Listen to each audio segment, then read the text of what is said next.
Hi everyone, it's Debbie, the shrink on your couch.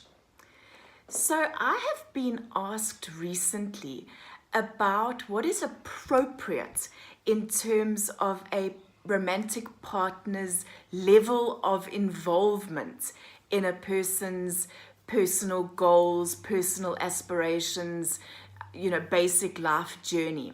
The person who asked has a partner who actually wants to track and monitor her progress and to have constant feedback on where she is in meeting her goals. And then she asks whether this is healthy. Now look, my sense is that she probably wouldn't be asking if she thought it was okay. It probably wouldn't come up as a question posed to a psychologist if she was completely comfortable with it. So my sense is at the outset that maybe there's something that's jarring within her, but that she's not quite sure what it is, and maybe she needs some help just sort of teasing it out. And that's often the benefit of getting some professional opinion, because you have a few thoughts that you can then play with, process, allow to percolate, and then see what lands as truth for you. So my thoughts are, look, at the outset, we're all on our own journeys, and we probably all need to set our own goals for ourselves and manage and monitor those.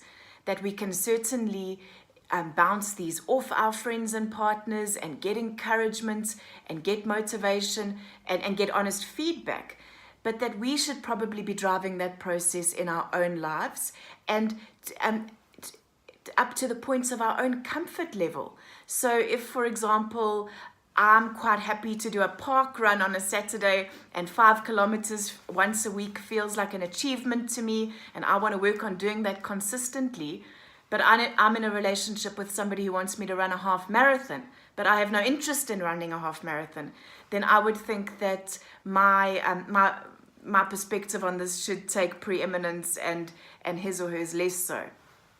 That's the first thing. Then the second thing is actually more important, and I think that's around motive. Motive is probably one of the most important elements that we need to understand when trying to flesh out where somebody's really coming from in a friendship or in a romantic relationship.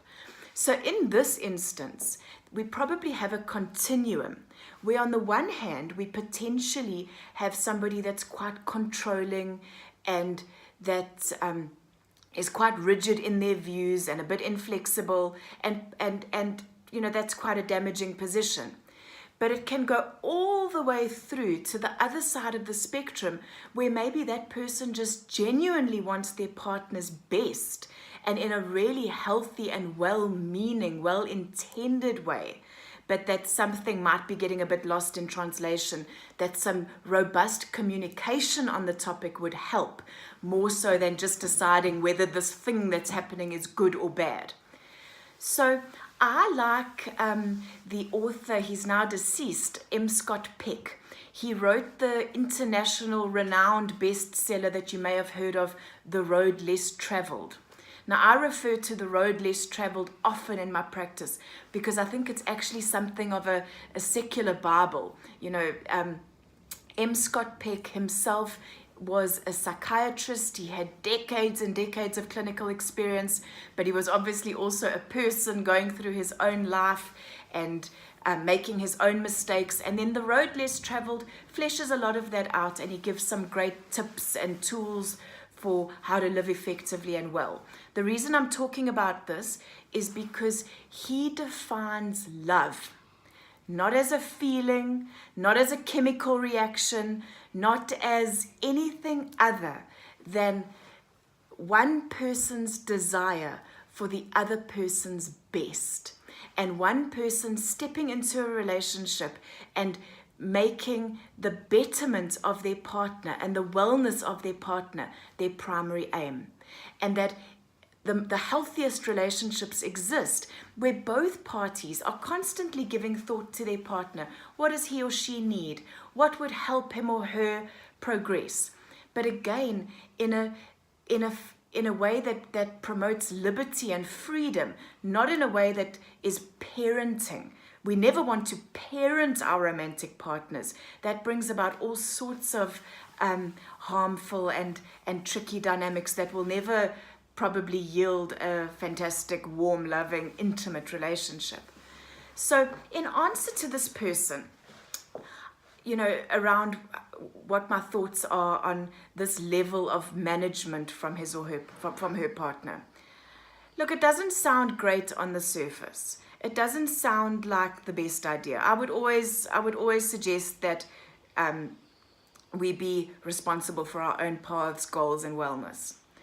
But that before you just decide that your partner is therefore controlling, toxic, bad for you, don't decide that just yet. Before you decide that, take a step back and try and think about his motives. Why is he doing this? What's it about? What's the history?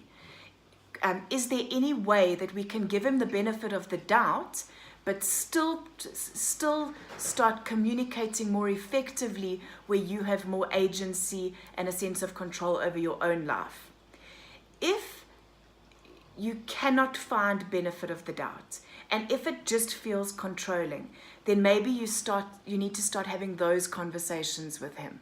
But if you can find a place where it feels true that he wants your best, but he's just communicating it badly and it's coming off as policing and control, then I would suggest that you start implementing some strategies and tools for communicating that you need more space, but also not throwing the baby out with the bathwater in doing that.